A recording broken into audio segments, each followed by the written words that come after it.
وہ وہاں بھیج دیا جاتا ہے۔ اب اس جاب کی ضرورت تھی کہ وہ اپنا سوشل سرکل محدود رکھے، منہ بند اور آنکھیں اور کان کھلے رکھے اور اپنے کام کو بھی خفیہ رکھے۔ بالآخر وہ 25 برس کی عمر میں 6 ماہ کی ٹریننگ 4 ماہ 10 دن میں مکمل کر کے ایک ایجنٹ بننے جا رہا تھا، پاکستانی جاسوس، جس کا وہ ہمیشہ خواب دیکھا کرتا تھا۔ اب اسے امید تھی کہ شاید وہ برسوں دیکھا خواب اسے دکھائی دینا بند ہو جائے، گو کہ اس کی شدت میں کمی آ چکی تھی، مگر بہرحال وہ اب بھی اس کے ماضی کا آسیب بن کر اس کے ساتھ تھا، فوج اور ایجنسی میں۔ اس زمانے میں آپ کا ایک ہی ہدف، ایک ہی دشمن، ایک ہی تعصب، ایک ہی نفرت کا منبع ہوتا تھا: ڈیئر نیبرز۔ جس رات اسے پہلی دفعہ غیر قانونی طور پر بھارت جانا تھا، اس سے پچھلے روز اس کے انسٹرکٹر کی موجودگی میں مروجہ اصول کے مطابق ڈاکٹر نے اس کے داہنی طرف کی ایک ڈاڑ نکال کر اس کی جگہ ایک خاص پلاسٹک کی بنی مصنوعی ڈاڑ لگا دی تھی، جس میں سائنائڈ سے بھرا کیپسول تھا۔ سائنائڈ جو کنگ آف پوائزنز تھا۔ یہ کیپسول ایک شیشے کے خول میں بند تھا اور زبان کی مدد سے باہر نکل آتا تھا۔ اگر غلطی سے نکل لیا جائے تو جب تک شیشہ نہ ٹوٹے یہ بآسانی کوئی نقصان دیے بغیر جسم سے گزر جاتا ہے، لیکن اگر چبا لیا جائے تو شیشہ ٹوٹ جائے گا اور انسان چند پل میں مر جائے گا۔ یہ اس لیے تھا کہ اگر کبھی وہ گرفتار ہو جائے اور تشدد برداشت نہ کر سکے اور اسے خدشہ ہو کہ مزید تشدد کی صورت میں وہ اپنے راز اگل دے گا، تو بہتر تھا کہ وہ اپنی زہر بھری داغ کو نکال کر چبا لے اور خاموشی سے جان دے دے۔ یہ اس سے بہتر تھا کہ وہ تفتیشی افسران کے سامنے بولنا شروع کرے، اپنے ساتھیوں کی جان خطرے میں ڈالے اور ملک کو نقصان پہنچائے۔ مر جانا راز اگل دینے سے ہمیشہ بہتر ہوتا ہے۔ وہ 1.25 سال انڈیا میں ایک دوسری شناخت کے ساتھ رہا، کور شناخت۔ وہ جیلی شناخت ہوتی ہے جس کے ذریعے جاسوس اس معاشرے میں متعارف ہوتا ہے۔ ہر کور کے ساتھ ایک لیجنڈ بھی ہوتا ہے۔ لیجنڈ اس فرضی ماضی کو کہا جاتا ہے جو اس جیلی کور کے پیچھے گھڑا جاتا ہے، مثلاً یہ آدمی کہاں پیدا ہوا، آدمی کہاں پیدا ہوا، کہاں سے گریجویٹ ہوا، سابقہ بیوی کا نام، وغیرہ وغیرہ۔ آپ کے پیچھے آپ کی ایجنسی اس لیجنڈ کو اتنے اچھے طریقے سے نبھاتی ہے کہ اگر کوئی آپ کے بارے میں تحقیق کرنے نکلے تو اس کو آپ کی جائے پیدائش کے ہسپتال میں آپ کا نام رجسٹر میں لکھا بھی مل جائے گا، گریجویشن سرٹیفکیٹ بھی وہ دیکھ لے گا اور آپ کی سابقہ بیوی سے ملاقات بھی ہو جائے گی۔ یہ سب تاش کے پتوں کے گھر کی مانند ہوتا تھا جس کو بعض دفعہ ایک پھونک ہی اڑا کر بکھیر دیتی تھی۔ اس چیز کو ایجنٹ کا کور بلو ہونا کہتے تھے۔ 1.25 سال اس کا اپنی ماں سے کوئی رابطہ نہیں ہوا۔ اس کا پاکستان میں صرف ایک شخص سے رابطہ تھا جو اس کے بوس تھے۔ وہ لوگ اپنا بوس اس کنٹرولر یا ہینڈلر کو کہتے تھے جو ہمہ وقت جاسوس سے رابطے میں رہتا تھا۔ ممی کو کوئی پیغام دینا ہوتا تو بوس تک پہنچاتی اور وہ اس تک پہنچاتے۔ بوس کی ہر بات ماننا فرض تھا۔ بعض دفعہ اچھے بھلے حالات میں بھی وہ 2 ماہ خاموشی سے گھر میں بیٹھنے اور اپنی سرگرمیاں محدود کرنے کا حکم ملتا اور نہ چاہتے ہوئے بھی وہ کرنا پڑتا۔ بعض دفعہ مسلسل کام کرنا ہوتا، بس جو ادھر سے حکم آئے وہی کرنا ہوتا تھا۔ ہوتے ہیں نا کچھ لوگ جو اپنی گردنیں اللہ کے پاس رہن رکھوا دیتے ہیں۔ اس نے بھی رکھوا دی تھی، اور اپنی گردن رہن رکھوانا کیا ہوتا ہے یہ اس کو تب علم ہوا تھا جب 1.25 سال تک ریزیڈنٹ اسپائی کے طور پہ کام کرنے کے بعد ایک دن وہ اچانک گرفتار ہو گیا تھا۔ اس نے ہمیشہ گرفتاری کے امکان کو مد نظر رکھا تھا، مگر راہ کی تحویل اور تشدد کیا ہوتا ہے یہ اسے تب معلوم ہوا جب اس نے خود کو ان کی حراست میں پایا۔ ایک مقامی بینک کے باہر وہ اپنے مقررہ وقت پہ دوست سے ملنے آیا تھا۔ دوست سے مراد اس کا کوئی فرینڈ یا عزیز نہیں جس سے اس کی دوستی تھی، بلکہ وہ اپنے ملک کے ایجنٹس کو دوست کہا کرتے تھے۔ اس مقامی دوست کو اس تک چند اشیاء پہنچانی تھی۔ وقت، جگہ، سب کچھ دوست کا مقرر کردہ تھا۔ وہ پہلے بھی اس ساتھی جاسوس سے کئی بار مل چکا تھا۔ وہ 30-32 برس کا خوش شکل سا پاکستانی تھا جو بھارت میں بھارتیوں کی طرح ہی رہ رہا تھا۔ اس کو دیکھ کر کبھی جہان کو نہیں لگا تھا کہ یہی دوست اس کو یوں دھوکہ دے گا۔ وقت مقررہ پر اسے بلا کر وہ خود نہیں آیا۔ وہ اس جگہ کے قریب ہی انتظار کرتا رہا۔ جب تک دوست نے نہیں آ جانا تھا وہ ادھر سے نہیں جا سکتا تھا، مگر پھر ایک دم سے پیچھے سے کسی نے اس کے سر پر کچھ دے مارا، اور وہ ضرب اتنی شدید تھی کہ وہ چند لمحے کے لیے واقعتاً سنبھل نہ سکا اور بس وہ چند لمحے اسے زندگی کے بدترین دور میں لے گئے۔ راہ کی تحویل جہنم سے بھی بدتر تھی۔ وہ اس کے بے ہوش ہوتے وجود کو گھسیٹتے دھکیلتے اس کو اپنے ساتھ لے گئے۔ ہاتھ آنکھیں سب باندھ دیا تھا۔ وہ اندھا مفلوج ہو کر رہ گیا تھا۔ وہ اتنے سارے اہلکار تھے اور وہ اکیلا تھا۔ وہ ان سے نہیں لڑ سکتا تھا۔ اس پہلی ہی ضرب نے اسے بے بس کر دیا تھا۔ کہیں کسی عمارت کے اندر ایک کال کوٹری نما سیل میں لے جا کر اس کی آنکھوں سے پٹی اتاری گئی۔ پھر ایک آفیسر نے اس کو بالوں سے پکڑ کر چہرہ اونچا کیا، منہ پہ لگی ٹیپ اتاری اور پلاس کی قسم کے آلے سے اس کے ہر ایک دانت اور داڑھ کو باری باری کھینچا۔ جیسے ہی وہ آلہ نکلی داڑھ پہ آیا، زہر بھری داڑھ کھینچ کر الگ ہو گئی۔ یہ نکلی داڑھیں لگانے کا طریقہ دنیا کی ہر انٹیلیجنس ایجنسی میں پایا جاتا ہے۔ ہر ایجنٹ کو گرفتار کرتے ہوئے وہ سب سے پہلے اس کی داڑھ الگ کرتے ہیں۔ انہوں نے پاکستانی جاسوس کو گرفتار کرتے ہی سب سے پہلے اس کا فرار کا واحد راستہ ختم کیا۔ پھر دوبارہ سے اس کی آنکھوں پر پٹی باندھ کر اسے اپنے ساتھ چلاتے باہر لے گئے، ایسی جیلوں میں قیدی کے فرار کا ہر امکان ختم کرنے کے لیے کہ کہیں وہ تفتیشی سیل سے اپنے سیل کا فاصلہ اور سمت نہ جان لے اور اس طرح فرار ہونے کا کوئی منصوبہ ترتیب دے لے۔ اسے ہر چند قدم کے بعد لٹو کی طرح گھمایا جاتا تاکہ وہ سمت کھو دے اور پھر وہ آگے چلاتے۔ اسے تربیت کے دوران بتایا گیا تھا کہ ایسے میں کیا کرنا چاہیے، اپنے قدم گننے چاہیے اور آس پاس کی خوشبو سونگھنی چاہیے، آوازیں سننی چاہیے۔ اس نے یہی کیا۔ ہر طرف کہیں نہ کہیں کوئی نہ کوئی آواز تھی۔ پھر جب قریباً 60 قدم ہو گئے تو وہ اسے ایک کمرے میں لائے، کرسی پہ بٹھایا اور ہاتھ پاؤں کرسی کے ساتھ باندھے، پھر آنکھوں سے پٹی اتاری۔ تاریکی سے تیز روشنی، اس کی آنکھیں چندیا گئیں۔ سامنے میز پر ایک بڑے ریفلیکٹر میں لگا بلب روشنی کے ٹارچر کے لیے استعمال ہو رہا تھا۔ اس کی روشنی سے آنکھوں میں تکلیف ہوتی تھی۔ اس نے بھی احتیاط چہرہ پیچھے کر کے آنکھیں سکیڑی اور سامنے دیکھنا چاہا۔ میز کے اس پار ایک آدمی کرسی پر بیٹھا تھا جو اپنے حلیے سے کوئی اعلیٰ افسر لگتا تھا۔ میز پر ایک ہینٹر سے ملتی جلتی چیز بھی رکھی تھی۔ ایک طرف دیوار میں شیشہ لگا تھا۔ جہان نے ذرا سی گردن موڑ کر ادھر دیکھا۔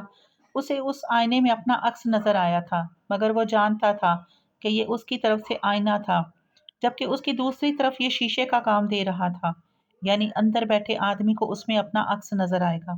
لیکن جو آفیسرز اور سائیکیٹرسٹ اس شیشے کے پار کھڑے ہوں گے، وہ اس کو شیشے کی طرح استعمال کرتے ہوئے اس میں سے اندر کا منظر دیکھ رہے ہوں گے۔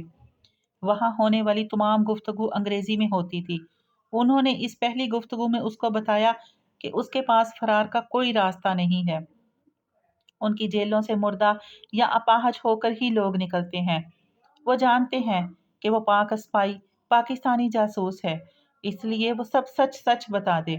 اس صورت میں وہ اس کے ساتھ رعایت برتیں گے۔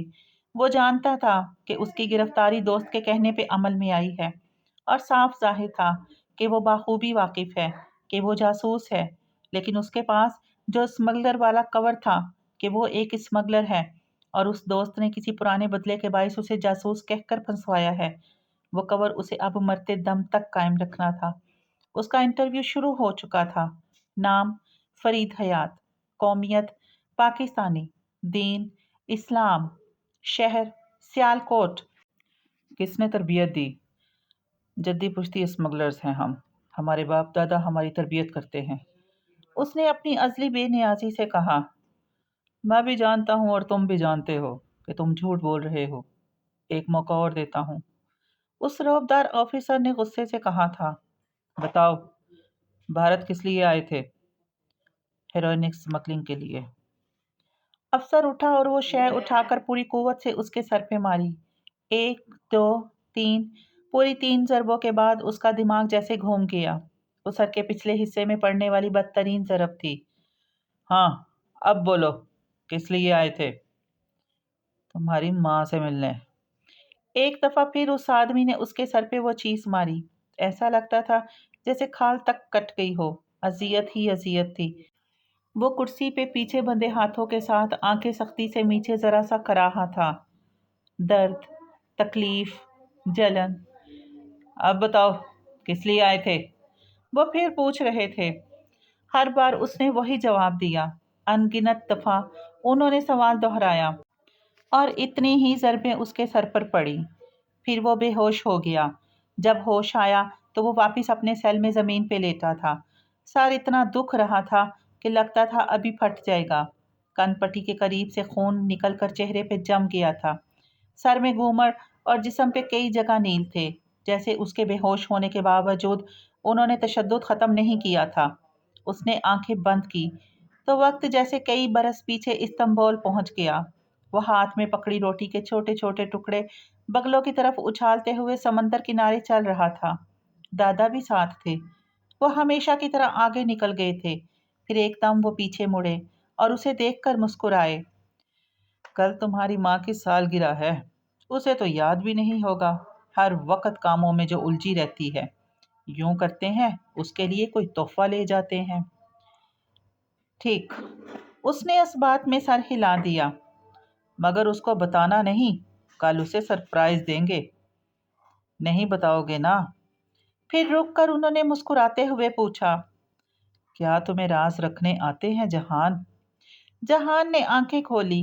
ٹھنڈے فرش پہ دکھتے جسم کو اس نے محسوس کیا اور دھیرے سے بڑبڑایا، مجھے راز رکھنے آتے ہیں دادا۔ اس کا وہ بدترین درد جو پھر ہمیشہ اس کے ساتھ رہا تھا، اس کا آغاز اسی جیل سے اسی روز ہوا تھا۔ پھر چند گھنٹے بیتے تو ایک ڈاکٹر آ گیا۔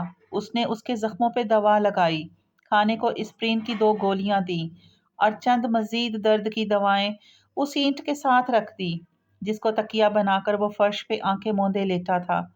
رات میں وہ ڈاکٹر دوبارہ آیا۔ اب کی بار اس کی موجودگی میں ہی چند تفتیشی اہلکار اسے اپنے محسوس کمرے میں لے جانے کے لیے آئے تو ڈاکٹر نے ان کو سختی سے جھڑک دیا، تم دیکھ نہیں رہے اس کا سر کیسے زخمی ہے؟ مجھے اس کو زندہ رکھنے کا حکم ہے، میں اس کو زندہ رکھوں گا، اپنی تفتیش بعد میں کرنا، آج تم نے اس کو مزید ٹارچر کیا تو یہ مر جائے گا۔ جہان نے ذرا کی ذرا آنکھیں کھول کر ڈاکٹر کو دیکھا جو ان اہلکاروں پہ غصہ ہو رہا تھا۔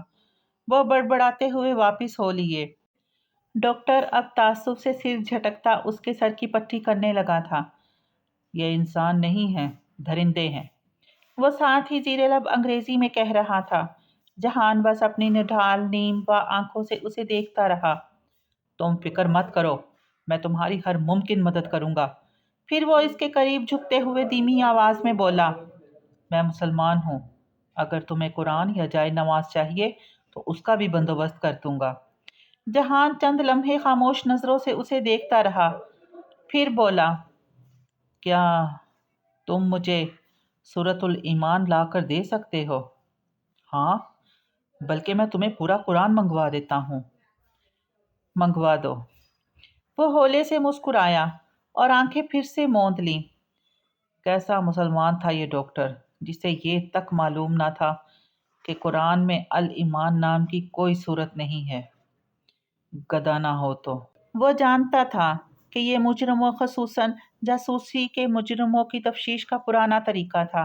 ایک آفیسر آپ پہ بے حد سختی اور ٹارچر کرتا ہے جبکہ دوسرا آپ کی طرفداری کرتا ہے، خود کو آپ کا ہمدرد ثابت کرتا ہے تاکہ ایسے حالات میں جب انسان کو اپنے قریب کوئی نظر نہ آئے وہ خود کو مدد کے لیے آنے والا فرشتہ ثابت کرے اور اہم معلومات اگلوا لے۔ بہرحال اسے اردو ترجمے والا قرآن، نماز والی ٹوپی اور جائے نماز لا دی گئی، وضو کا پانی بھی دیا گیا۔ یہ اس کال کوٹری کا واحد روزن تھا، ورنہ 2 دن بہت تاریک تھے۔ اپنے ملک سے دور ایک دشمن ملک میں دشمنوں کے درمیان زخمی ہو کر قید رہنا دنیا کا سب سے تکلیف دہ امر تھا۔ وہ روزانہ اس کو تفتیشی کمرے میں لے جاتے، کبھی بازوؤں کے درمیان راڈ پھنسا کر دیوار سے لگا کر پیٹا جاتا، کبھی الٹا لٹکا کر سر گرم پانی کی بالٹی میں ڈبویا جاتا۔ اس کے پاس کہنے کو بس ایک ہی بات تھی، I am not a spy، میں جاسوس نہیں ہوں۔ وہ چونکہ ایک دوست کے ہاتھوں پکڑوایا گیا تھا اس لیے ان کو اس بات میں قطعاً کوئی شک نہ تھا کہ وہ جاسوس نہیں ہے۔ ان تکلیف دہ پرتشدد دنوں میں جہان نے اس ساتھی ایجنٹ سے بہت نفرت کی تھی جس نے چند پیسوں کے لیے اسے اور نہ جانے کتنے لڑکوں کو پکڑوایا تھا۔ اس نے واقعتاً قسم اٹھائی کہ زندگی میں اگر کبھی اسے موقع ملا تو وہ اس آدمی سے بدلہ ضرور لے گا، لیکن یہ موقع کبھی اسے ملا نہیں تھا۔ وہ اپنے اس دوست کا نام جانتا تھا، نہ ہی کوئی دوسری شناخت۔ اور اس دنیا کے 6.5 ارب انسانوں میں وہ اسے ایک آدمی کو تلاش نہیں کر سکتا تھا۔ ہاں، اگر کبھی وہ واپس جا سکا تو اس کے متعلق معلومات حاصل کرنے کو کوشش کرے گا۔ یہ الگ بات تھی کہ ایسی کوششیں عموماً کامیاب نہیں ہوا کرتی، اور یہ بھی کہ واپسی ان دنوں بہت ناممکن سی چیز لگتی تھی۔ قریباً 12 دن بعد اس نے سورج اس وقت دیکھا جب وہ اسے اس کے سیل سے نکال کر باہر برآمدے میں لائے، جہاں لوہے کے بڑے بڑے بلاک تپتی گرمی میں تپ رہے تھے۔ وہ اس کو باری باری ان بلاکس پہ لٹاتے تھے۔ جلن، آگ، تپش، جلنے سے بڑا بھی کوئی عذاب ہو سکتا ہے بھلا؟ اس کی انا اور مردانگی کو گوارا نہ تھا کہ ان لوگوں کے سامنے اس کے لبوں سے اف تک نکلے، مگر بعض اوقات کراہنے اور درد سے بلبلا اٹھنے سے وہ خود کو روک نہیں پاتا تھا۔ تب اسے بہت غصہ، بہت بے بسی محسوس ہوئی تھی، مگر ایک بات طے تھی: ہی ول ناٹ سنگ، وہ اپنی زبان نہیں کھولے گا۔ پھر وہ اندھیرا، دن اور رات، اس کے اندر سے ہر چیز آہستہ آہستہ نگلنے لگے۔ اپنی ذات کا وقار اور عزت نفس تو وہ کھو چکا تھا۔ پھر جب ہر روز وہ اسے بے پناہ تشدد کر کے نیم جان حالت میں سیل کے سخت فرش پہ پھینک کر چلے جاتے، تو اندر موجود ہر جذبہ فرش کی گرمی میں بھسم ہونے لگتا۔ جیل جانے سے قبل وہ اتنا تلخ اور بے حس نہیں تھا۔ زندگی اور زندگی کی تمام تر نرمی اس کے اندر موجود تھی، مگر ان تاریک دنوں نے ہر چیز اپنے اندر جذب کر لی۔ وہ دن اور رات کا حساب نہ کر پاتا۔ آہستہ آہستہ دن رات برابر ہو گئے۔ اس نے وقت کا حساب مکمل طور پر کھو دیا۔ جب کھانا آتا تو معلوم ہوتا کہ رات ہو گئی ہے۔ کھانے کی پلیٹ جو پہرے دار دروازے کی درز سے جان بوجھ کر یوں ترچھا کر کے تھماتا کہ اس کے پکڑتے پکڑتے پلیٹ زمین پر گر جاتی، اسے اس گندی زمین سے کھانا اٹھا کے کھانا پڑتا، جس کو چباتے ہوئے بھی اندر ریت اور پتھر محسوس ہوتے تھے۔ جب کبھی پاکستان اور انڈیا کا میچ لگا ہوتا تو پہرے دار کمنٹری سنتے ہوئے زور زور سے پاکستان اور محمد علی جناح اور مسلمانوں کو ایسی ایسی گالیاں دیتے، ایسے ایسے الفاظ سے نوازتے کہ اس کا خون کھول اٹھتا، مگر وہ اپنی جگہ سے 1 انچ نہیں ہلتا۔ زندگی، خواہشات، امیدیں، امنگیں، اس کے اندر سب کچھ مر گیا تھا۔ ساری دنیا اور اس کی ہر چیز من گھڑت فسانہ تھی۔ اگر کہیں کوئی حقیقت تھی تو وہ یہ تنگ، تاریک، غلیظ سا سیل تھا۔ وہ اس روز بھی فرش پہ لیٹا چھت کو خالی خالی نظروں سے تک رہا تھا۔ اسے ممی یاد آ رہی تھی۔ وہ ہر روز رات کو سونے سے پہلے سوچتی ہوگی کہ ان کا بیٹا کہاں ہے، اور وہ ان سے عرصے سے رابطے میں نہیں تھا، مگر اب تک تو وہ شاید ان کو علم ہو گیا ہو کہ وہ زیر حراست ہے۔ کیا وہ پھر کبھی دوبارہ ان سے مل سکے گا؟ کیا وہ پھر کبھی پاکستان کو دیکھ سکے گا؟ اس نے سوچنا چاہا تو ہر طرف مہیب اندھیرا نظر آیا۔ وہ جانتا تھا کہ وہ کبھی عدالت میں پیش نہیں کیا جائے گا، نہ ہی اس کا ملک اسے تسلیم کرے گا۔ کوئی ملک اپنے جاسوس کو تسلیم نہیں کرتا، مگر یہ اس کا اپنا انتخاب تھا۔ اس نے خود یہ زندگی چنی تھی، اور اس تمام اذیت کے باوجود وہ جانتا تھا کہ اگر اسے 10 زندگیاں دی جائے تب بھی وہ یہی جاب چنے گا۔ اسے اپنے کام سے محبت تھی۔ وہ پچھتا نہیں رہا تھا، مگر وہ یہ ضرور سوچتا تھا کہ اس پاکستانی جاسوس کے گھر والوں نے نہ جانے کتنا عرصہ اس کا انتظار کیا ہوگا، جس کو اس نے اپنے ہاتھوں سے دفنایا تھا، لیکن اسے لاوارث نہیں چھوڑا گیا تھا۔ اس کی ناش کی بے حرمتی اللہ کی زمین نے نہیں ہونے دی تھی۔ تب اس کی صرف یہی خواہش تھی کہ اسے لاوارث نہ چھوڑا جائے۔ پچھلی رات بھی پہرے داروں نے سیل میں 2 سپولیے چھوڑ دیے تھے، جنہیں اس نے ہاتھ میں پکڑ کر جوتے کی نوک سے مارا تھا۔ اگر کل کو اس کے سوتے ہوئے وہ اس کو مار دے اور اس کی لاش کو دریا میں بہا دے، تب وہ کچھ نہیں کر سکتا تھا۔ اسے نہ نام چاہیے تھا، نہ شہرت، نہ ستائش۔ اسے بس عزت دار جنازہ چاہیے تھا۔ وہ بہت اذیت ناک روز و شب تھے۔ اسی وقت جب وہ سوچوں میں غلطا تھا، پہرے دار اس کے سیل میں لا کر کسی کو پھینک گئے تھے۔ اس نے آنکھیں کھول کر گردن ذرا سی موڑ کر دیکھا۔ وہ ایک کم عمر لڑکی تھی جو بے تحاشا رو رہی تھی۔ اس نے پاکستانی طرز کی شلوار قمیص پہن رکھی تھی اور دوپٹہ پھٹا ہوا تھا۔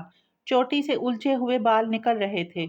اس کے حلیے سے لگ رہا تھا اسے شدید ظلم و ستم کا نشانہ بنایا گیا ہے۔ کون ہو تم؟ وہ بولا تو اس کی آواز دھیمی تھی۔ وہ اسی طرح لیٹے ہوئے گردن ذرا سی موڑے اسے دیکھ رہا تھا۔ میں نے کچھ نہیں کیا۔ ہم پوری فیملی کرکٹ میچ دیکھنے آئے تھے۔ انہوں نے ہمیں جانے نہیں دیا۔ یہ کہتے ہیں ہم پاکستانی جاسوس ہیں۔ وہ روتے روتے اسے اپنے بارے میں بتانے لگی۔ اسے 20 دن ہو گئے تھے ان لوگوں کی قید میں اور وہ بہت دکھی تھی۔ وہ چپ چاپ اس کی رودات سنتا رہا۔ ابھی وہ بول ہی رہی تھی کہ سپاہی دوبارہ آئے اور اسے کھینچتے گھسیٹتے باہر لے جانے لگے۔ وہ بے اختیار خوف سے روتی چلاتی جہان کو دیکھ کر اسے مدد کے لیے بلاتی رہی۔ جہان نے گردن واپس موڑ کر آنکھیں بند کر لی۔ وہ کچھ نہیں کر سکتا تھا۔ 3 دن تک روز رات کو وہ اس لڑکی کو لے جاتے۔ ٹارچر سیل قریب ہی تھا۔ وہاں سے اس کی دردناک چیخیں، آہیں، سسکیاں یہاں تک صاف سنائی دیتی۔ صبح کے قریب وہ اسے سیل میں واپس پھینک جاتے، اس حالت میں کہ وہ مزید زخمی ہوتی اور رو رہی ہوتی۔ تیسری صبح وہ اٹھا اپنے درد کو بھلائے۔ اس نے پانی کے برتن سے ایک گلاس بھرا اور اس کے قریب لے کر آیا۔ وہ بند آنکھوں سے نڈھال سی کراہ رہی تھی۔ اس نے اس لڑکی کی آنکھوں کو دیکھا تو ایک دم سے جیسے کوئی یاد ہر سو چھانے لگی۔ فریحہ اکان رضا، خوبصورت اور طرح دار فریحہ۔ وہ ایک روز ان کے گھر گیا تو اس نے لاؤنج میں بیٹھی فریحہ کو آئینے پکڑے موچنے سے اپنی بھوؤں کو تراشتے دیکھا۔ علی کرامت کی ممی اپنی بھوؤں کو نہیں تراشتی تھی۔ ان کے ابرو قدرتی تھے مگر اچھے لگتے تھے۔ آپ کیوں مسز فریحہ کی طرح اپنی آئی بروز کو شیپ نہیں دیتی؟ اس نے ان سے پوچھ ہی لیا تو وہ ہنس کر بولی، اللہ تعالیٰ کی بنائی ہوئی چیزیں اپنی مرضی سے رد و بدل نہیں کرتے بیٹا۔ اللہ تعالیٰ کو یہ اچھا نہیں لگے گا۔ وہ اس نیم بے ہوش لڑکی کی بھوئیں دیکھ رہا تھا۔ بالکل فریحہ کی طرح کمان کی شکل میں بنی ابرو بہت صاف تھیں۔ اگر وہ 1 ماہ سے زیر حراست تھی تو ابھی تک ابرو کی شیپ خراب کیوں نہیں ہوئی تھی؟ کیا اسے جیل میں ابرو تراش ملا کرتا تھا؟ لعنت ہے! اس نے گلاس پورے کا پورا اس کے چہرے پر انڈیلا اور اٹھ کر واپس اپنی جگہ پر آ گیا۔ وہ کراہ کر رہ گئی مگر زیادہ حرکت نہیں کی۔ اسے سٹول پجنز اکثر جیل میں مطلوبہ ملزم کے ساتھ ڈالے جاتے تھے تاکہ وہ اپنے اوپر ہونے والے مظالم کی داستان اور اپنی چیخیں سنا کر ملزم کو ڈرا سکے اور وہ اپنی زبان کھول دے، یا کم از کم اس کی ہمدردی کے لیے وہ سٹول پجنز اس کے بارے میں کچھ جان سکیں۔ وہ اب دن رات اپنے فرار کے متعلق سوچا کرتا تھا۔ وہ جیل اتنے زیادہ پہروں میں بند تھی کہ وہاں سے بھاگنا ناممکن تھا۔ کرے تو کیا کرے؟ وہ اسے پولی گراف ٹیسٹ پر لے کر گئے تھے اور اس کو تربیت کے دوران اس مشین کو دھوکہ دینا سکھایا گیا تھا، سو وہ اس کو نہیں توڑ سکے، لیکن اسے خوف تھا کہ محسوس انجیکشن دیکھ کر وہ اس سے بہت کچھ اگلوا لیں گے، پھر اس کی ایجنسی اس کا کبھی اعتبار نہیں کرے گی۔ وہاں یہی کہا جائے گا وہ غدار کا بیٹا تھا، وہ باپ جیسا ہی نکلا، کیا کرے، کدھر جائے؟ پھر کئی دن بعد ایک روز وہ اسے سیل سے نکال کر ایک مختلف کمرے میں لے آئے جہاں الیکٹرک شوکس کا انتظام تھا۔ بجلی کے جھٹکے لینے کا مطلب تھا ساری عمر صحت کے مختلف مسائل کا شکار ہو کر وہ فوج کے لیے ناکارہ ہو جائے۔ اس نے سوچنے میں بس 1 منٹ لگایا۔ Okay okay, I am spy. اس نے دونوں ہاتھ اٹھا کر اعتراف کر لیا۔ مجھے شوکس مت دو، میں سب بتاتا ہوں۔ تفتیشی ٹیم دوبارہ بیٹھی، ریکارڈنگ کا انتظام ہوا، سوال جواب اور بیان دوبارہ لیے گئے۔ اس نے اپنے سوچے سمجھے منصوبے کے مطابق ان کو بتانا شروع کیا کہ وہ سویلین جاسوس ہے، اپنی ایجنسی کا نام اسے نہیں معلوم، اور چند دوسری کہانیوں کے بعد اس نے بتایا کہ اس ماہ کی 13 تاریخ کو اسے اپنے ساتھی جاسوس سے ملنا ہے۔ وہ ان کو وہاں لے جائے گا تاکہ وہ اس ساتھی کو گرفتار کر لیں اور اس کے ساتھ رعایت برتیں۔ وہ جانتا تھا کہ وہ اس جیل سے بھاگ نہیں سکتا۔ ہاں، کھلی فضا میں شاید یہ ممکن ہو۔ اس نے کہا کہ اگر وہ 13 تاریخ کو نہیں آیا تو پھر 1 یا 2 ہفتے بعد اسی جگہ پہ دوبارہ آئے گا۔ خوب وارن کرنے اور جھوٹ بولنے یا فرار کی کوشش میں ملنے والی سزا کے بارے میں ڈرا دھمکا کر وہ یہ خطرہ لینے کو تیار ہو گئے۔ اس کے پاس بھی اس کے سوا کوئی چارہ نہ تھا، اور ان کے پاس بھی اس کے سوا کوئی چارہ نہ تھا۔ وہ انہیں ایک پر ہجوم جگہ پہ لے آیا، مگر وہاں اتنی سیکورٹی اور مکمل انتظامات تھے کہ ادھر سے فرار ہونا کسی اسپائڈر مین کے لیے تو ممکن تھا، مگر انسان کے لیے نہیں۔ اس نے وہاں ادھر ادھر ٹہلتے ہوئے بہت دفعہ کوشش کی کہ کہیں کوئی جھول مل جائے، مگر یہ ناممکن تھا۔ وہ چپ چاپ واپس آ گیا۔ اگلے ہفتے وہ پہلے سے زیادہ سیکورٹی کے ساتھ وہاں پہ لے جایا گیا۔ ادھر اس کا کوئی دوست نہیں آنا تھا، سو کوئی نہ آیا۔ 3 گھنٹے اس پل پہ ادھر ادھر ٹہل کر وہ اس سے ہٹ کر ایک بک اسٹال پہ چلا آیا۔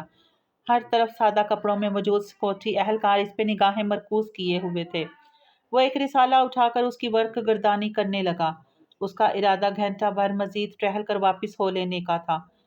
کون سا کسی نے آنا تھا؟ اب اتنی گرمی میں وہ کیوں خوار ہوتا رہے؟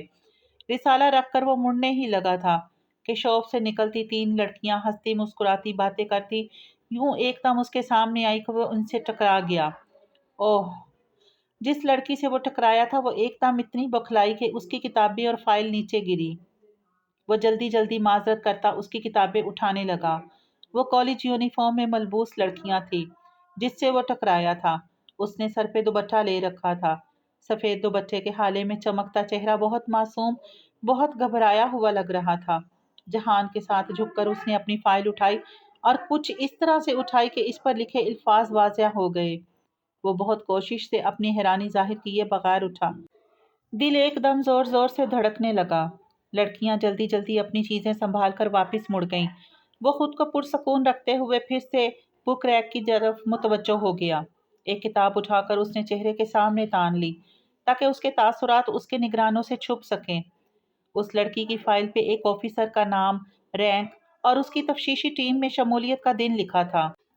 ساتھ میں پہچان کے لیے جہان کا اپنا کوڈ نمبر اور اس کے کوڈ نمبر کا مخفف لکھا تھا، ARP، ایجنٹ روز پیٹل۔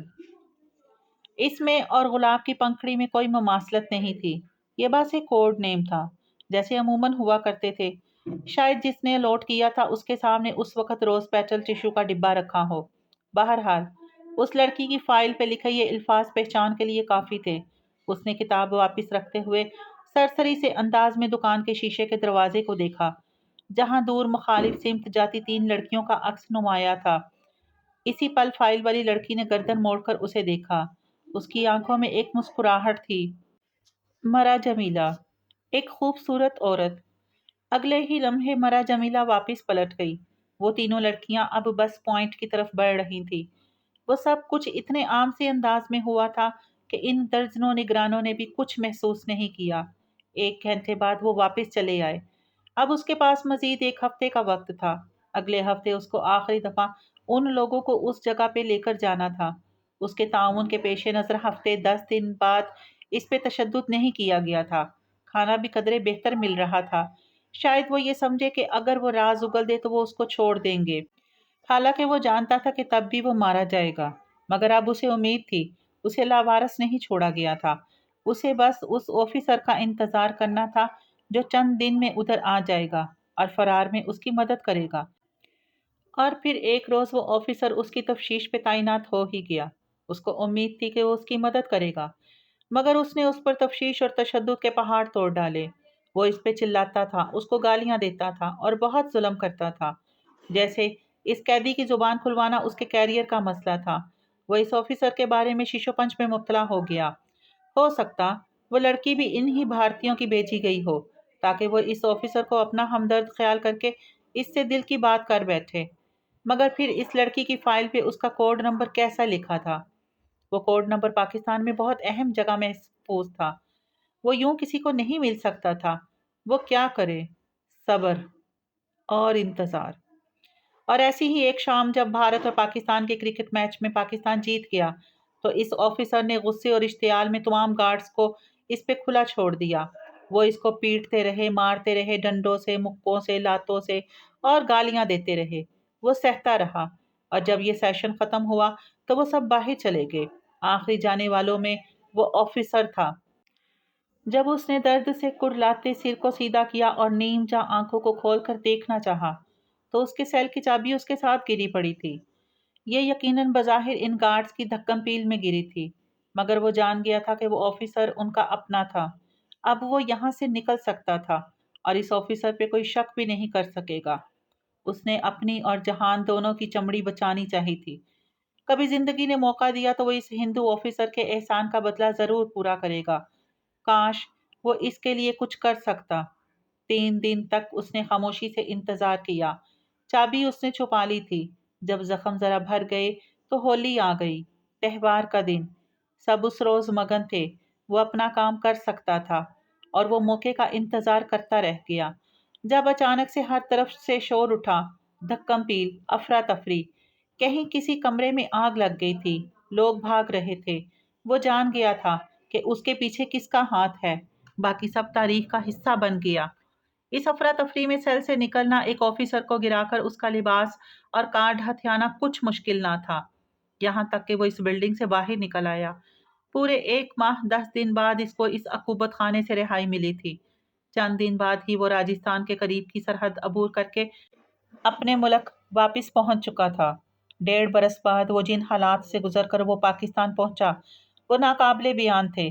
جب وہ واپس لاہور پہنچا تو اس کے زخم ابھی بھرے نہیں تھے۔ مسلسل علاج اور دیکھ بھال کے بعد ظاہری زخم منتمل ہو گئے، مگر وہ سر کا بدترین درد اس کے ساتھ رہا۔ اس نے کبھی اپنے اس سر درد کو ظاہر نہیں کیا۔ وہ نہیں چاہتا تھا کہ کوئی بیماری یا معذوری اس کے سروس ریکارڈ کو خراب کرے اور وہ میدان جنگ سے واپس بیرکوں میں بھیج دیا جائے۔ ان کی ایجنسی کا ایک مشہور زمانہ مقولہ تھا کہ ہم زمانہ امن میں جنگ کرتے ہیں اور زمانہ جنگ میں اپنی کی ہوئی جنگ کا نتیجہ دیکھتے ہیں۔ ابھی وہ مزید جنگ کرنا چاہتا تھا۔ جنت کے پتے ایک فرضی داستان ہے، مگر جیل کے دوران تشدد کے طریقے جو یہاں بیان کیے گئے ہیں وہ بالکل درست اور حقیقت پر مبنی ہے۔ یہ چند واقعات ابو شجاع ابو بکار کی کتاب غازی میں بیان کی گئی سچی داستان، جو سلیم نامی ایک حقیقی جاسوس کی داستان ہے، سے متاثر ہو کر لکھے گئے ہیں، جس کے لیے ہم اس کتاب کے لکھاریوں کے احسان مند ہیں اور سر سلیم کے ایصال ثواب اور مغفرت کے لیے دعا گو ہیں۔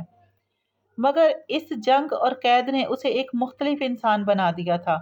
جہاں ایک طرف وہ اپنے سروس ریکارڈ میں ریلائبل انڈر ٹارچر کی ڈگری میں آ گیا تھا، وہاں دوسری طرف اس کا بہت کچھ مر گیا تھا۔ وہ جو ایک فیملی بنانے کی، ایک حسین لڑکی سے شادی کر کے اپنے بچوں کی خوشیاں دیکھنے کی خواہش ہوتی ہے، وہ خواہش مر گئی تھی۔ وہ دنیا سے بے اعتبار ہو چکا تھا۔ اس کے اندر اتنی تلخی بس چکی تھی کہ وہ اب ایک فیملی مین نہیں رہا تھا، وہ بس ایک ایجنٹ تھا۔ یہی اس کی زندگی، اس کی محبت، اس کی فیملی تھی۔ جب حکومت نے لاکھوں روپیہ خرچ کر کے اس کو ملک کی خدمت کے قابل بنایا تھا تو بہتر تھا کہ وہ یہی کام کرے۔ ماموں سے بغض و عناد، انتقام لینے کی خواہش سب جیل نے نگل لیا تھا۔ اکثر اگر کچھ بچا تھا تو وہی ایک احساس کمتری جو ماموں کا سامنا کرنے کا سوچ کر اسے ہمیشہ محسوس ہوتا تھا، بس اور کچھ نہیں۔ رہائی کے کچھ عرصے بعد وہ ممی کے پاس ترکی گیا تو ایک اچھی خبر اس کی منتظر تھی۔ ممی نے اپنی جمع پونجی ملا کر جہانگیر والا گھر پھر سے خرید لیا تھا، دادا کا بنایا گھر، ان کا اپنا گھر۔ مگر اب اس کو اس گھر نے بھی بہت زیادہ خوشی نہیں دی، وہ تو بس ایک خواہش تھی جو پوری ہو گئی۔ قریباً 3 برس قبل وہ اپنے ترک پس منظر کے باعث ترکی بھیجا گیا۔ وہاں وہ 2 کورس کے ساتھ رہ رہا تھا، ایک اپنی پاکستانی شناخت جہان سکندر اور دوسری انڈین شناخت عبد الرحمان پاشا۔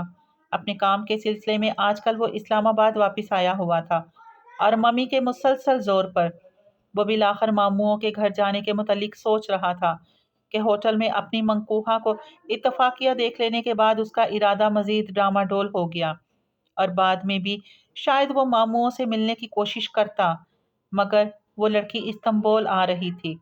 یہ خیال اسے پریشان کرنے کے لیے کافی تھا۔ اسے کچھ نہ کچھ ایسا کرنا تھا جس سے وہ اس لڑکی کو روک پائے، مگر کیا، یہ ابھی اسے طے کرنا تھا۔ وہ بیسن کی ٹوٹی پہ جھکا، چہرے پہ پانی کے چھینٹے ڈال رہا تھا۔ جب اسے یقین ہو گیا کہ وہ مکروہ صورت اس کی جلد سے ہر نشان چھوڑ چکی ہے تو اس نے چہرہ اٹھا کر باتھ روم کے آئینے میں دیکھا۔ ماتھے پہ سامنے کو گرے اس کے گہرے بھورے بال اور منہ دھلا دھلایا ہو چکا تھا۔ اس نے سٹینڈ سے لٹکتا تولیہ اتارا اور منہ پہ رگڑتا باہر آیا۔ لاؤنج میں ٹی وی چل رہا تھا۔ اس کا لیپ ٹاپ بھی آن پڑا ہوا تھا۔ صوفے پہ بیٹھتے ہوئے اس نے تولیہ ایک طرف ڈالا، پھر لیپ ٹاپ گود میں رکھتے ہوئے اس نے موبائل نکالا۔ اسے ممی کو فون کرنا تھا۔ دوسری جانب گھنٹی جا رہی تھی۔ وہ منتظر سا اسے سنتا گیا۔ ذہن کے پردوں پہ آج کے واقعات پھر سے چلنے لگے۔ گزشتہ رات ماموں کے گھر سے نکلتے ہوئے اس کے ذہن میں ایک لائحہ عمل تشکیل پا رہا تھا۔ جو آخری چیز وہ اپنی مشکل زندگی میں نہیں چاہتا تھا، وہ اپنی بیوی کا اس شہر میں آ کر رہنا تھا، جہاں وہ پہلے ہی ایک مقیم ایجنٹ کی حیثیت سے 2 زندگیاں گزار رہا تھا۔ اب اسے کسی نہ کسی طرح اس لڑکی کو روکنا تھا۔ جب اس نے کچن میں سفید پھول رکھے تھے تو اس کے ذہن میں مکمل لائحہ عمل نہیں تھا، مگر پھر بھی وہ جاتے وقت اس کی کار پہ ایک جی پی ایس ٹریسر چسپا کر آیا تھا۔ وہاں کھڑی 2 گاڑیوں میں سے چھوٹی والی یقیناً اس کی تھی۔ وہ اس لڑکی پہ نظر رکھنا چاہتا تھا، اور آج کل اس کے پاس اتنا ڈھیر سارا وقت تھا کہ وہ اس پہ نظر رکھ سکے۔ اور پتہ نہیں کیوں جب بھی وہ اس کے بارے میں سوچتا، اس کو وہ لڑکی کے نام سے ہی سوچتا۔ وہ اس کا نام نہیں لیا کرتا تھا۔ کچھ تھا جو اسے پسند نہیں آ رہا تھا۔ وہ امریکی سفارت خانے کی سیکنڈ سیکرٹری کی وجہ سے آج کل ادھر تھا۔ وہ بھارتی نژاد امریکی شہری تھی اور اس کی پاکستان سے 2 ماہ بعد روانگی تھی۔ جہان کی دلچسپی کی بات یہ تھی کہ اس کی اگلی پوسٹنگ استنبول میں امریکی سفارت خانے میں ہو رہی تھی۔ اگر اس تک رسائی حاصل کر لے تو استنبول میں اس کے بہت سے کام آسان ہو سکتے تھے۔ مسئلہ بس اتنا تھا کہ وہ اس کی کار تک بھی رسائی حاصل نہیں کر پا رہا تھا۔ وہ اپنی کار کا شیشہ صرف اور صرف کسی خواجہ سرا بھکاری کے لیے کھولتی تھی، کیونکہ اسے خواجہ سرا کی بد دعا سے ڈر لگتا تھا۔ غالباً خاندانی وہم تھا جسے وہ آفیسر امریکہ میں اتنے برس رہنے کے بعد بھی ختم نہیں کر سکی تھی۔ صرف اس کی کار کے انتظار میں اسے اب روز شام میں خواجہ سراہ کا روپ دھار کر ان راستوں پہ پھرنا تھا جس سے وہ گزرتی تھی۔ کسی دوسرے کے لیے شاید یہ بہت عجیب بات ہو، مگر اس کے لیے نہیں تھی۔ اس کے نزدیک خواجہ سرا بننا بالکل ایسے تھا جیسے کسی ڈاکٹر کے لیے مکمل سفید اوور آل کی بجائے آف وائٹ اوور آل پہننا۔ ایسی تبدیلی جو محسوس ہوتی نہ ہی بری لگتی۔ اپنے کیریئر کے دوران وہ اتنا کچھ بن چکا تھا کہ بہت عرصہ ہوا وہ حس ہی ختم ہو چکی تھی جو عجیب و غریب ہونے کا احساس دلاتی۔ اپنے ذاتی کاموں کے لیے البتہ ایسے حلیے اس نے کبھی نہیں بدلے تھے، لیکن اب اس کی زندگی ذاتی رہی ہی نہیں تھی۔ اگر آج وہ حیا کی گاڑی کو ٹریس کر کے اس سے ملنے گیا تھا، تب بھی اس کے ذہن میں اپنی اسی جیلی زندگی کی فکر تھی جو وہ استنبول میں گزار رہا تھا۔ وہ آئس کریم پارلر جہاں وہ اس لڑکی کی گاڑی کی موجودگی کے باعث آیا تھا، اس جگہ سے زیادہ دور نہ تھا جہاں آج کل اس کی ڈیوٹی تھی۔ وہاں خواجہ سرا اکثر نظر آتے تھے اور اسے اچھی طرح معلوم تھا کہ ان میں سے شاید ہی کوئی اصلی خواجہ سرا ہو۔ آدھے پروفیشنل اور باقی آدھے خفیہ والے ہوتے تھے جو ایسے روپ دھار کر حساس جگہوں کی نگرانی کیا کرتے تھے۔ وہ اس لڑکی کو ترکی جانے سے روکنا چاہتا تھا اور کل تک تو وہ اس سے ملنا بھی نہیں چاہتا تھا، مگر آج پتہ نہیں کیوں اس کا دل چاہا تھا کہ وہ اس سے بات کرے۔ وہ اسے کبھی نہیں پہچان سکتی تھی، اسے یقین تھا۔ وہ کیا ممی بھی اسے اس حلیے میں نہیں پہچان سکتی تھی۔ اس روز اس لڑکی نے ہلکے آسمانی رنگ کا لباس پہن رکھا تھا، بال حسب معمول کھلے تھے۔ وہ سلش پیتے ہوئے سوچ میں گم غالباً شیشہ بند کرنا بھول گئی تھی۔ وہ اس کے شیشے پہ جھکا تو وہ چونک گئی، اور پھر اس نے اس کے سفید گلابی چہرے کو خوف زدہ ہوتے دیکھا۔ تمام تر گھبراہٹ کے باوجود اس نے ٹھنڈا ٹھار سلش جہان کے منہ پہ الٹ دیا۔ تب وہ پیچھے ہوا تھا۔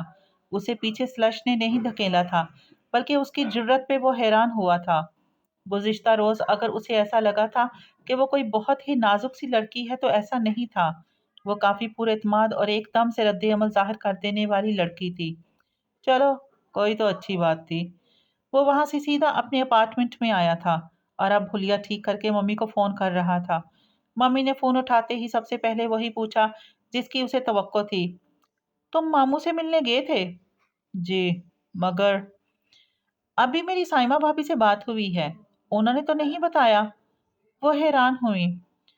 آپ 2 منٹ تسلی سے میری بات سنیں گی؟ پورے 2 منٹ تسلی سے اس کی بات سن لینے کے بعد ممی بولی تھی، تم آج چلے جاؤ، آج فرقان بھائی کے گھر رات کا کھانا ہے، سب اکٹھے ہوں گے، تم ان سے ایک دفعہ مل لو، پھر بعد میں حیا کو اعتماد میں لے کر بتا دینا، بات ختم۔ اور اس کے جو ہاتھ میں آیا وہ اٹھا کر میرے اوپر دے مارنا ہے۔ اس نے بے اختیار سوچا تھا۔ پھر چند منٹ لگے اسے ممی کو راضی کرنے میں، اور وہ بامشکل اس کی بات پہ متفق ہوئی کہ ابھی ماموں سے ملنے کی بجائے بہتر ہے کہ پہلے وہ ماموں کی بیٹی سے ملے، ہو سکے تو اسے روک دے، اور اگر اس کے رکنے کی کوئی صورت نظر نہیں آتی اور وہ 5 ماہ کے لیے استنبول آ رہی ہے تو پھر اسے ان لوگوں کو اپنے بارے میں آگاہی نہیں دینی چاہیے۔ یہ اس کی جاب کے اصول کے خلاف تھا۔ اسے ترکی میں اپنے ارد گرد کوئی ایسا شخص چاہیے تھا جو اس بات سے واقف ہو کہ اس کا نام عبد الرحمن پاشا نہیں یا جہان سکندر نہیں بلکہ میجر جہان سکندر احمد ہے۔ اس نہج پہ پہنچ کر ممی راضی ہو گئی۔ ٹھیک ہے، تم کرو جو تم کرنا چاہتے ہو، میں انہیں نہیں بتاؤں گی کہ تم اسلام آباد میں ہو۔ وہ خوش نہیں تھی مگر خفا بھی نہیں تھی۔ اس نے سکون کی گہری سانس اندر کھینچی۔ اب اس کے پاس اپنے مستقبل کے بارے میں فیصلہ کرنے کے لیے چند روز تھے۔ فون بند کرنے کے بعد وہ فوراً اٹھا اور اپنا اپارٹمنٹ مکفل کر کے باہر آیا۔ ممی نے فرقان ماموں کے گھر فیملی ڈنر کا بتایا تھا۔ اگر وہ یہی بات کارڈ پہ لکھ کر ایک روز پرانی تاریخ کی مہر زدہ لفافے میں ڈال کر گلاب کے پھولوں کے ہمراہ اس کے گھر دے آئے تو یقیناً وہ اس کی توجہ پا لینے میں کامیاب ہو جائے گا، اور اس کے بعد ہی وہ اس کی کوئی بات سنے گی۔ آج بھی وہ اسی پھول والے کے پاس آیا تھا، اور آج بھی اس کے پاس سرخ گلاب نہیں تھے۔ اس نے دل ہی دل میں پھول والے اور سرخ گلاب دونوں پہ لعنت بھیجتے ہوئے سفید گلاب خرید لیے۔ بار بار وہ اپنے موبائل پہ ٹریسر کا اسٹیٹس چیک کرتا رہا۔ اس کی کار ابھی تک گھر نہیں پہنچی تھی۔ اپنی مصروفیات میں سے اس لڑکی کے لیے وقت نکالنا ایک دم ہی اسے بہت دلچسپ لگنے لگا تھا۔ وہ داور کی مہندی کی دوپہر تھی جب ممی کا فون آیا۔ وہ اس وقت آفس سے نکل رہا تھا۔ یہاں سے اسے اپنی وہ کار لینے جانا تھا جو اسے اسلام آباد میں استعمال کرنی تھی۔ ممی کا نمبر اسکرین پہ جلتا بجھتا دیکھ کر وہ ذرا چونکا۔ شاید ممی نے ذہن بدل لیا تھا، ورنہ وہ اس طرح اچانک کال نہیں کرتی تھی، ماں سوائے ہنگامی صورتحال کے۔ جی ممی، خیریت؟ اپنے دفتر کی مین بلڈنگ سے دور ہٹ کر سڑک کنارے چلتے وہ ان سے بات کرنے لگا تھا۔ تم آج جا کر ماموں سے مل لو۔ وہی ڈھاک کے 3 پات۔ وہ جی بھر کر بیزار ہوا۔ ممی، کل رات ہم نے کس بات پہ اتفاق کیا تھا؟ آپ بھول گئیں؟ جہان میری بات سنو، مجھے خدشہ ہے کہ سلیمان بھائی حیا کی شادی کہیں اور نہ کر دیں۔ تو کر دیں۔ وہ یہ کہہ نہ سکا کیونکہ وہ یہی کہنا چاہتا تھا، مگر جب بولا تو آواز میں پتہ نہیں کہاں سے خفگی دار آئی تھی۔ وہ اس طرح کیسے کر سکتے ہیں کسی اور سے اس کی شادی؟ ہمارا نکاح ہوا تھا، منگنی نہیں جو وہ اپنی مرضی سے توڑ دیں۔ وہ خلا بھی لے سکتے ہیں، اور تم جانتے ہو ایک دو پیشیوں میں فیصلہ ہو جایا کرتا ہے بچپن کے نکاح کا، اور اگر انہوں نے ایسا کیا تو اس کے ذمہ دار ہم ہوں گے۔ اور وہ خود کس چیز کے ذمہ دار نہیں ہے؟ جہان سکندر، میں نے تمہاری پرورش اس منتقم مزاج سوچ کے ساتھ تو نہیں کی تھی۔ انہیں جیسے دکھ ہوا تھا، وہ فوراً نادم ہوا۔ اچھا، آئی ایم سوری۔ میرا مطلب تھا اگر ہم اس رشتے پہ خاموش ہیں تو بات وہ بھی نہیں کرتے۔ وہ بیٹی والی ہو کر کیسے خود سے بات کریں؟ کیسے کہیں کہ ہماری بیٹی کو رخصت کروا کے لے جاؤ؟ ایسی کوئی اپنی بیٹی کو ہلکا نہیں کرتا۔ ہاں، میرے ماموں کا غرور اور انا۔ ادھر ممی کہہ رہی تھی وہ ہماری طرف سے مایوس ہو چکے ہیں، اسی لیے سلیمان بھائی حیا کے لیے آنے والے رشتوں پہ غور کر رہے ہیں۔ وہ ایک دم بالکل چپ ہو گیا۔ آپ کو کس نے کہا یہ؟ یہ تو طے تھا کہ وہ بلا تحقیق کسی بات پہ یقین نہیں کر سکتا تھا۔ سائمہ بھابی نے ابھی فون کر کے بتایا ہے۔ ان کے بقول سلیمان بھائی کو ہمارا انتظار بھی نہیں ہے۔ انہوں نے فرقان بھائی سے خود کہا ہے کہ ان کے کسی دوست نے اپنے بیٹے کے لیے حیا کا رشتہ بھجوایا ہے، اور آج وہ فرقان بھائی کو اس لڑکے سے ملوائیں گے۔ شاید ان کے کسی بزنس پارٹنر کا بیٹا ہے، باہر سے پڑھ کر ابھی آیا ہے۔ فرقان بھائی نہیں ملے ابھی اس سے۔ وہ بالکل خاموشی سے سنتا رہا۔ اسے یہ سب بہت برا لگ رہا تھا۔ کیوں؟ وہ خود سمجھنے سے قاصر تھا۔ تم آج چلے جاؤ، میں اس رشتے کو توڑنا نہیں چاہتی جہان، وہ بے بسی سے کہہ رہی تھی۔ جب وہ لوگ مجھے بے حد غیر اہم سمجھ کر میرے منتظر ہی نہیں ہیں تو کیا فائدہ جانے کا؟ بھابی بتا رہی تھی، حیا ہمارا پوچھ رہی تھی، اسے انتظار ہوگا۔ کیوں؟ وہ بے اختیار کہہ اٹھا، لڑکیوں کے دل بہت نازک ہوتے ہیں بیٹا، میں کبھی کبھی خود کو اپنی بھتیجی کا مجرم سمجھتی ہوں۔ آپ پریشان نہ ہو، میں یہ رشتہ نہیں ٹوٹنے دوں گا۔ یعنی تم جا رہے ہو؟ وہ جیسے کھل اٹھی۔ اب یہ بھی نہیں کہا تھا میں نے، بس آپ مجھ پر بھروسہ رکھیں، میں سب فکس کر لوں گا۔ اور ممی خاموش ہو گئی۔ ان کو شاید اس کی قابلیت پہ بھروسہ تھا کہ وہ اپنے ارد گرد موجود ہر خراب چیز کو فکس کر لیا کرتا تھا۔ رشتوں اور چیزوں میں فرق ہوتا ہے، شاید ممی نے یہ بھی سوچا ہو۔ آج اس کو دیکھتے ہی پھول والے لڑکے کا چہرہ جگمگا اٹھا۔ صاحب، آج سرخ گلاب بہت سارے ہیں، مگر مجھے سفید ہی چاہیے۔ اس نے بٹوا نکالتے ہوئے دو ٹوک انداز میں سنجیدگی سے کہا۔ لڑکے کا چہرہ جیسے اتر سا گیا، مگر پھر بھی وہ جلدی جلدی سفید گلابوں کو اکٹھے کرنے لگا۔ سفید گلاب بے شک بہت سے لوگوں کے نزدیک دشمنی کی علامت تھے، مگر بہت سے اسے امن اور صلح کی نشانی ہی گردانتے تھے۔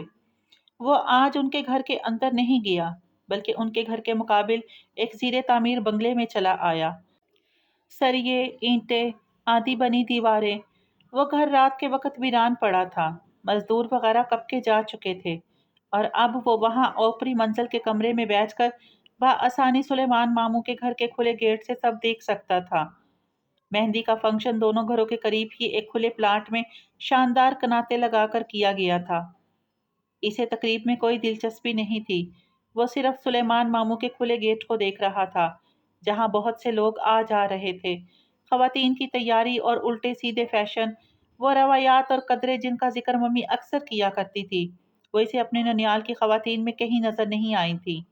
داور کی بہن تو شاید باقاعدہ اسکارف لیا کرتی تھی، مگر وہ بھی اسے سلور لہنگے میں بنا سر ڈھکے ادھر ادھر پھرتی نظر آ رہی تھی۔ پتہ نہیں کیوں شادیوں پہ لوگ سب بھلا دیتے ہیں، اسے افسوس ہو رہا تھا۔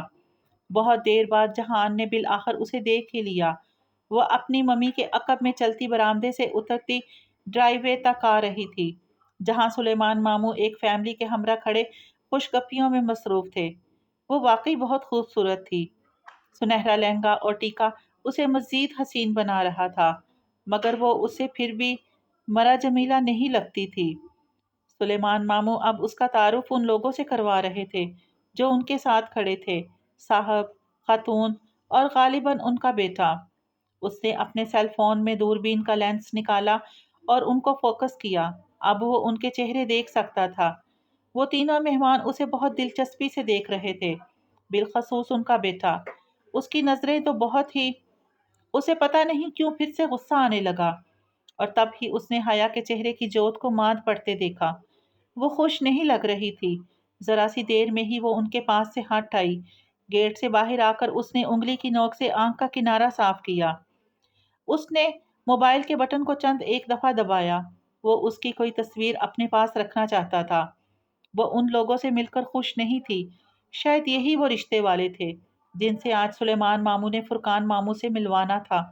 وہ اس پہ خوش اس لیے نہیں تھی کہ یہ رشتہ اس کے لیے انچاہا تھا۔ دل کے کسی کونے میں اسے یکگونا اطمینان سا نصیب ہوا، جیسے تسلی سی ملی ہو، جیسے ڈھارس سی بندھ گئی ہو۔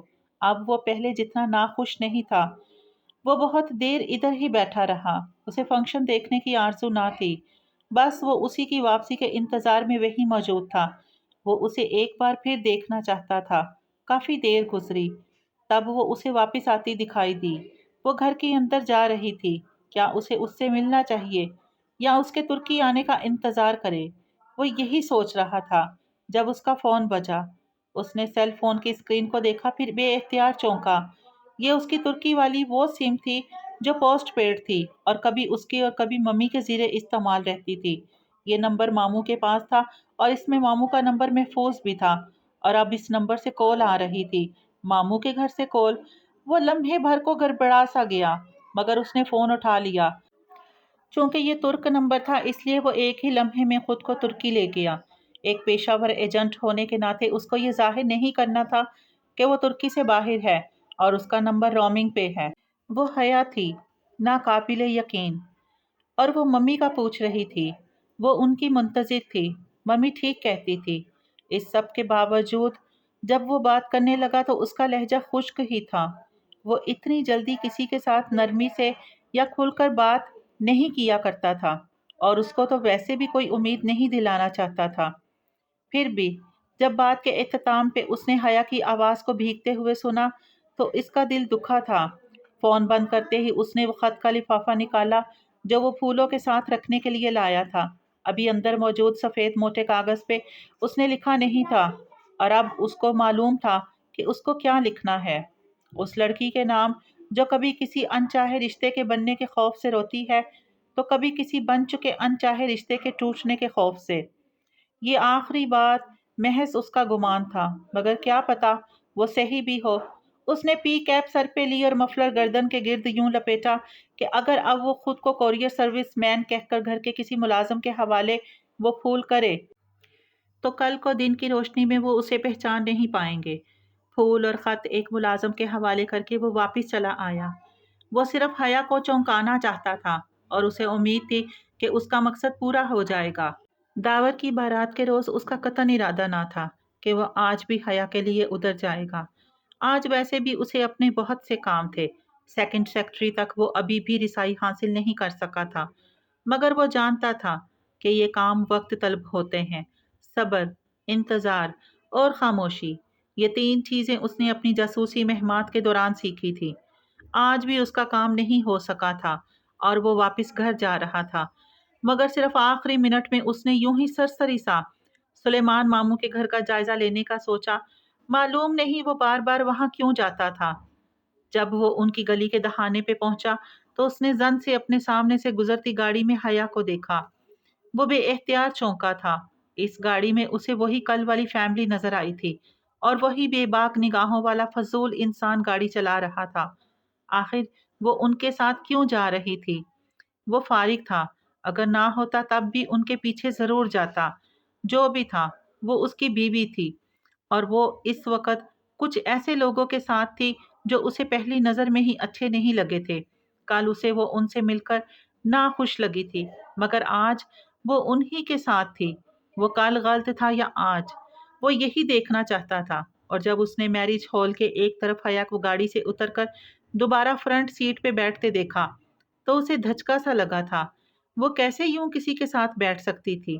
کیا وہ ہر ایک کے ساتھ بیٹھ جانے والی لڑکی تھی؟ اسے شدید غصہ آیا تھا۔ ایک تو اس کا لباس، پھر وہ اتنا میک اپ کرتی تھی، اتنی نک سے تیار ہوتی تھی، اوپر سے رات کا وقت۔ اس کا دل چاہا تھا وہ ابھی اس کو ہاتھ سے پکڑ کر اس آدمی کی کار سے نکال لے، اور اگر اس نے وہ عجیب سا حلیہ نہ اپنایا ہوتا تو شاید وہ یہ کر بھی دیتا۔ جب وہ گاڑی سے نکلا تھا تو فرائی پین بھی ساتھ اٹھا لیا جو اپنے اس گیٹ اپ کے ساتھ وہ رکھا کرتا تھا۔ کاملیت اس کے ہر کور میں نمایاں ہوتی تھی، اور جب اس نے اس نوجوان کے سر کے پچھلے حصے پہ فرائی پین مار کر اسے گرایا تو بھی اس کا غصہ کم نہیں ہوا تھا۔ وہ اور کچھ نہیں کر سکتا تھا، کوئی حق نہیں جتا سکتا تھا، مگر اس لڑکی کو گردن سے پکڑ کر میرج ہال کے دروازے تک چھوڑ سکتا تھا، اور یہ اس نے کیا۔ اپنے لباس کا وہ گھٹیا سے رنگ کا دوپٹہ بھی اس پہ اچھال دیا، مگر جب جانے لگا تو وہ بہت سلگتی نگاہوں سے اسے دیکھتے ہوئے اگر وہ بولا تو صرف ایک لفظ جو اس کی زبان پہ آیا تھا: بے حیا۔ ہاں، وہ اسی قابل تھی۔ پچھلے 2 روز میں اگر اس کے دل میں کوئی نرم گوشہ جاگا تھا تو اب وہ ختم ہو چکا تھا۔ جیسے کوئی دل سے اتر جاتا ہے، جیسے کسی کے بارے میں انسان شک و شبے میں پڑ جاتا ہے۔ وہ اس وقت ایسا ہی محسوس کر رہا تھا۔ اب وہ اس سے نہیں ملنا چاہتا تھا، اور اگر وہ اسے استنبول آنے سے روک سکا تو ضرور روکے گا، لیکن وہ ان کے گھر نہیں جائے گا۔ اس کا فیصلہ آسان ہو گیا تھا۔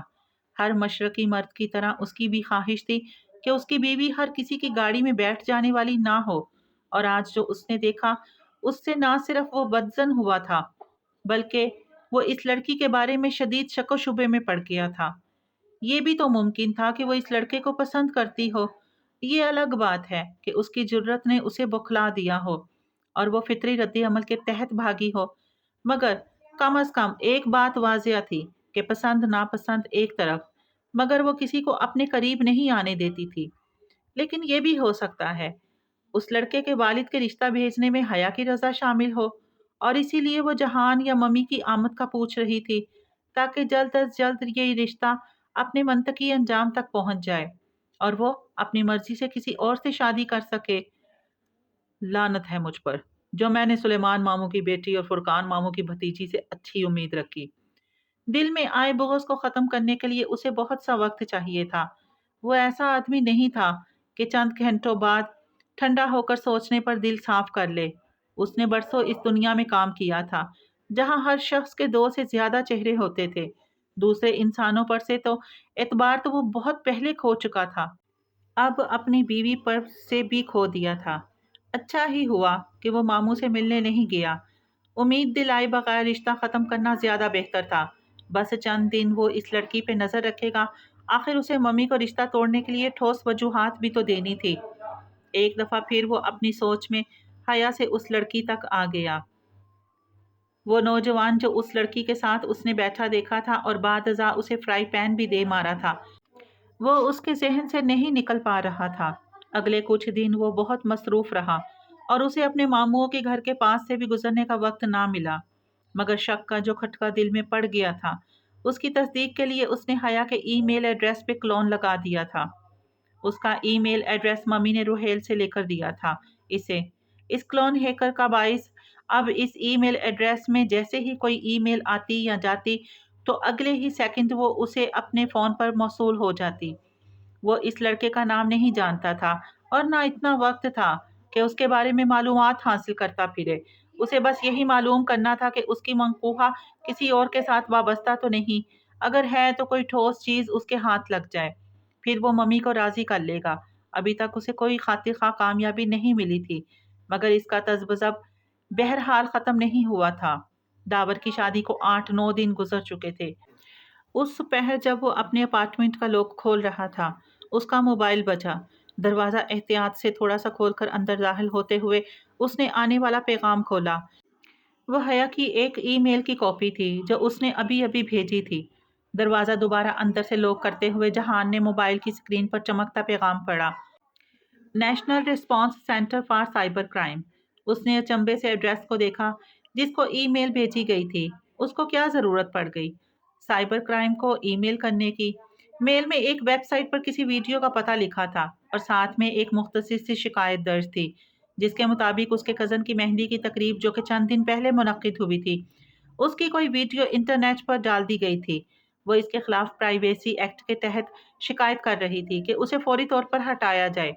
جہان نے ویڈیو کے پتے کو چھوا مگر بہت بھاری ہونے یا نیٹ کی رفتار سست ہونے کے باعث کھول نہ سکی۔ خیر، ویڈیو وہ بعد میں دیکھ لے گا، ابھی اسے اس کی مدد کرنی چاہیے۔ یہ تو طے تھا کہ جس سائبر کرائم سیل سے اس نے رجوع کیا تھا وہ ایک غیر فوجی ایجنسی کا سیل تھا اور وہ میل کا جواب 3-4 دن بعد دیا کرتا تھا، اور ان کا طریقہ کار ذرا پیچیدہ تھا۔ پہلے وہ شکایتی فارم بھیجتے جو FIR کے مترادف ہوتا، پھر ایک بیان لینے کے لیے ایجنسی کے تھانے ضرور بلایا کرتے تھے۔ اب یہ خاندانی لڑکیاں کہاں تھانے کی چہری کے چکر کاٹیں گی، اس لیے اسے کچھ کرنا چاہیے۔ اس سے لاکھ گلے شکوے ہونے کے باوجود وہ اس کی مدد کرنا چاہتا تھا۔ ممی سے اس نے حیا کا موبائل نمبر بھی ای میل ایڈریس کے ساتھ ہی لیا تھا۔ ممی کا حیا سے کوئی خاص رابطہ تو نہیں تھا، بس ایک بار فاطمہ مامی نے حیا کے نمبر سے کال کی تھی تو نمبر آ گیا۔ اس نے چند لمحے سوچا، پھر اپنے لینڈ لائن سے اس کا موبائل نمبر ڈائل کیا۔ یہ سرکاری فون تھا، اس کا نمبر کسی CLI پہ نہیں آتا تھا، بس پرائیویٹ نمبر لکھا آتا تھا۔ آواز بدلنا کبھی بھی اس کے لیے مسئلہ نہیں رہا تھا۔ ان کو اس چیز کی بہت اچھی تربیت دی جاتی تھی، مگر صرف آواز بدلنے میں غلطی کا یا پکڑے جانے کا احتمال کافی زیادہ تھا، اس لیے اس نے وائس چینجنگ اپلیکیشن بھی آن کر دی۔ یہ خود کار نظام اس کے لبوں سے نکلے ہر لفظ کو سیکنڈ کے 10ویں حصے بعد حیا کی سماعت تک ایک مختلف مردانہ آواز میں پہنچاتا تھا۔ جب وہ اس سے مخاطب ہوا تو اس کی آواز بہت دھیمی تھی، خوبصورت مگر مدھم سا گمبھیر پن لیے۔ صوفے پہ نیم دراز ہوئے وہ بہت اطمینان سے ایسی باتیں کر رہا تھا جو اس لڑکی کو چونکانے کے لیے کافی تھیں۔ ویڈیو ہٹانے کا وعدہ لے کر اس نے وہی بات کہی جو سائبر کرائم والے بھی لازماً کہتے، ہمارے آفس آ کر باقاعدہ رپورٹ کریں۔ اس بات پہ وہ باقاعدہ سچ پٹا گئی اور پھر جلدی سے فون بند کر دیا۔ جہان نے قدرے اچنبے سے ریسیور کو دیکھا، وہ اتنی گھبرائی ہوئی کیوں لگ رہی تھی؟